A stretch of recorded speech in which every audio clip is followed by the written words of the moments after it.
टूरी छत्तीसगढ़ के।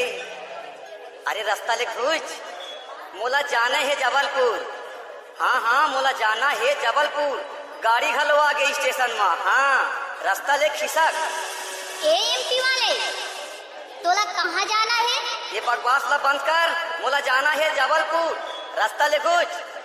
नहीं घुचाऊं, काय करबे लेकर?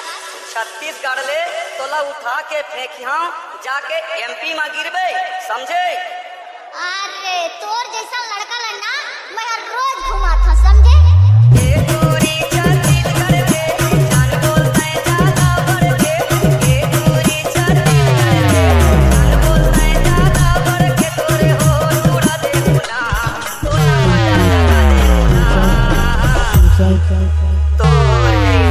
इलाका किसी का भी हुस्मा का होगा, डीजे शारद लक्की का।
बिटिया वाले